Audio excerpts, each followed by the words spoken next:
जमीन जायदाद ऐसी चीज है जो बड़े बड़े इंसानों को लालच में ला देती है।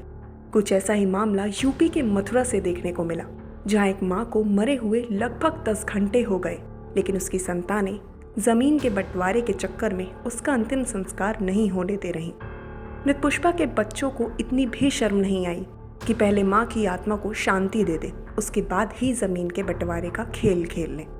इससे पहले कि हम आपको आगे कुछ बताएं, आप मोक्ष धाम के मैनेजर से सुनिए कैसे मृत पुष्पा की बेटियां जमीन के लिए कुत्ते बिल्ली जैसे लड़ रही थी।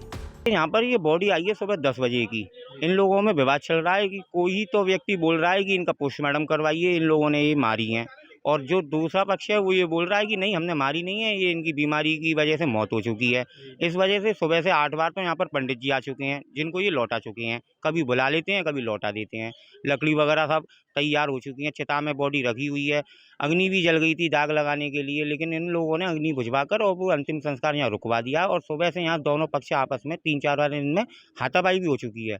इस वजह से फिर यहाँ पुलिस बुलवाई गई है। पुलिस ने भी काफ़ी इन लोगों को समझाया, लेकिन पुलिस वालों को भी ये कोई बात नहीं मान रहा है। सुबह कितने बजे डेड बॉडी आई थी? सुबह 10 बजे बॉडी आई है यहाँ पर। अब तक कोई समाधान नहीं हुआ? कोई समाधान नहीं हुआ है। बिल्लामदेव चौकी से चौकी इंचार्ज आए थे नीरज भाटी जी, उन्होंने भी काफ़ी समझाया इन लोगों को, लिखा पढ़ी भी करवाई, लेकिन कोई साइन करने को तैयार नहीं है। किस चीज़ के पीछे है? ये जो माता जी गुजरी हैं, इनके नाम से कोई 3 बीघा खेत है और इनका कोई लड़का इनका है नहीं है, केवल 3 बेटी हैं।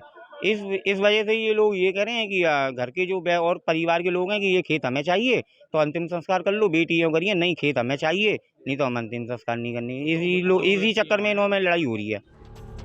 आपको बता दें, मृत पुष्पा के 3 बेटियां थीं और पुष्पा मरने से पहले बड़ी बेटी मिथिलेश के पास रहती थी।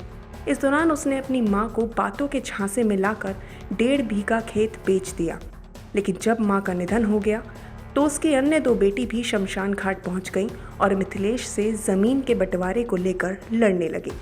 लेकिन जब मिथिलेश ने संपत्ति के बंटवारा करने से मना कर दिया तो बाकी 2 बेटियों ने भी अंतिम संस्कार करने से मना कर दिया और चिता से लकड़ी उठाकर फेंकने लगी।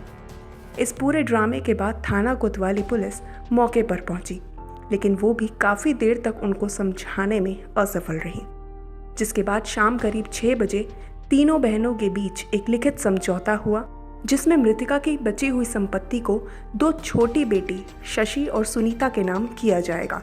और इतना ड्रामा होने के बाद आखिर में महिला का अंतिम संस्कार हो सका। Bureau report, crime time.